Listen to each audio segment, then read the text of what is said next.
welcome you back to the San Diego Arena, where there are two teams still to skate.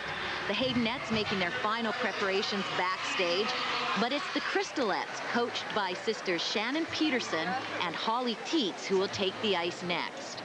These sisters skated and coached at the first ever U.S. Nationals in 1984. Let's take a look back. The first national championships was held in 1984. So 20 years is a major milestone for us. We started very simplistically with very simple, almost the kick line type of mentality. Now we have athletes doing really high-end dance moves. It amazes me to see the growth in this sport. Every year you're catching up because it went from lines and wheels and blocks to pairs and lifts and speed and unison and free-flowing. Just amazes me. We're very honored to have an official here who was involved in our very first national championships, our 10th, and also here 20 years later, and that would be Pat French. The first national championship that we had, I was very fortunate to be a judge at that competition, and it was the end of a dream for me. As the last skater got off the ice, the tears just started rolling down. I couldn't believe that we had actually done it, and I still get goosebumps when I see a championship program out there. Pat has been an advocate of synchronized skating from the very, very beginning and did amazingly well as far as creating the form that we're using right now. What it means to our skaters and our teams that come to our national championship, it's very hard to put into words. It's the ultimate goal. It's a sport that you can live your dreams through as a child all the way through an adult, and you keep those same friendships and bonds. It keeps you together for a very long time. 20 years from now, synchronized skating, I don't think there's any stopping this discipline. It'll be great to watch. I'll see you then. There are a number of people at this competition excited about the sport of synchronized skating and how it's coming of age. This is a team that finished 4th at the national championships last year, had a terrific short program, finished in 2nd place from Dearborn, Michigan, the Crystalettes.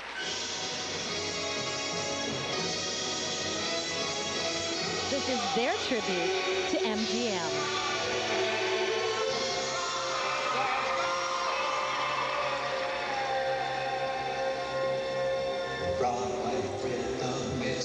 Everybody dance. They skated all out in the short program, no holding back. They clearly were in a strong 2nd place. Looking here in the free program to stay composed.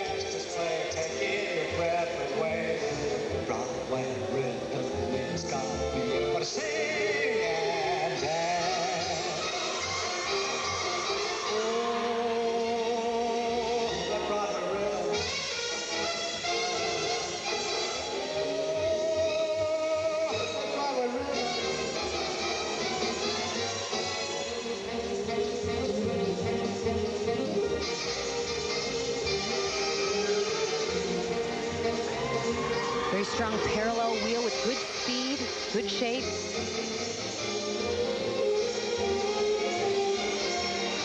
And as you've probably noticed, men are allowed to compete in this event as well.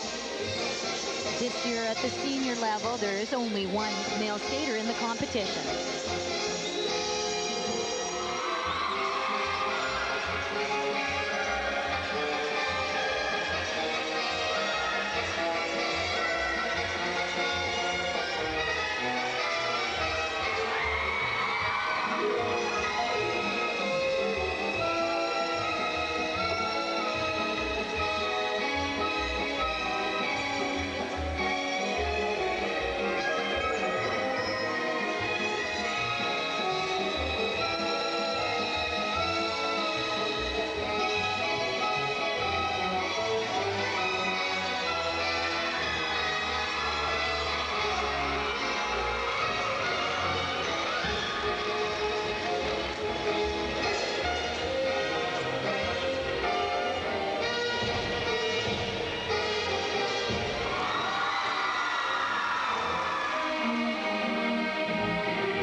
this a difficult event to judge?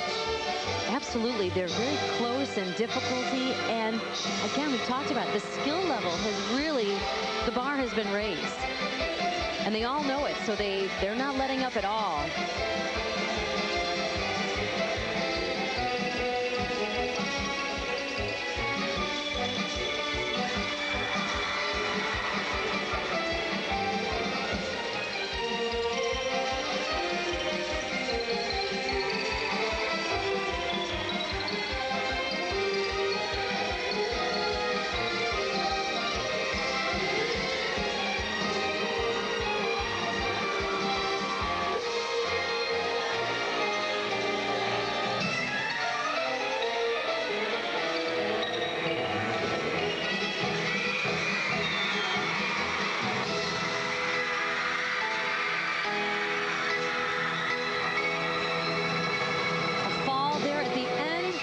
By one of the skaters, but the program itself very well laid out. It covered the ice beautifully, everything secure.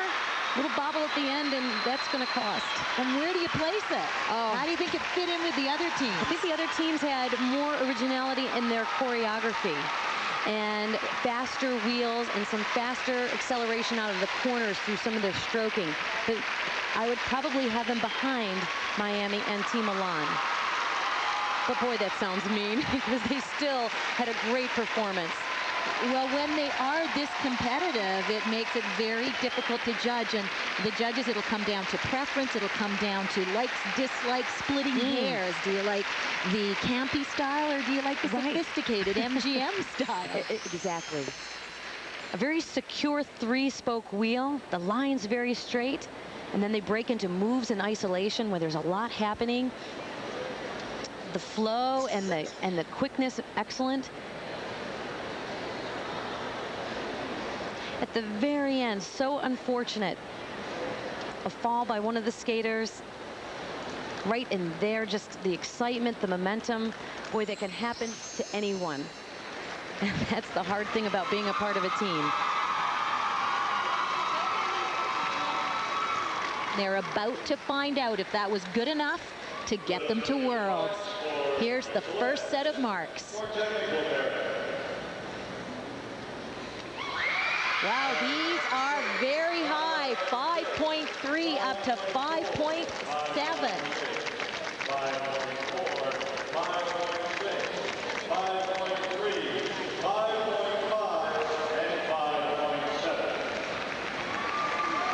Well, this is exciting for them. They had a great program, but they had the fall, and I didn't feel they had some of the speed at points as the other team. So I'm a bit surprised, but their team, a very well-liked team. I do like them. And now, presentation marks, 5.5 up to a high of 5.8. And it looks like that will be enough to keep the Crystalettes in the top two. And they still have a chance at the national title, but right now they know they're going to Worlds. Oh, that's exciting. This is a team that has worked hard. The advanced improvement is spectacular. This is a hard event to judge. These teams are closing in, and that's exciting. It's good for the sport, shaking things up. Up next, going for their 14th national title and a trip to the World Championships in Zagreb, Croatia. The Haydenettes will be last to take the ice when we come back to San Diego.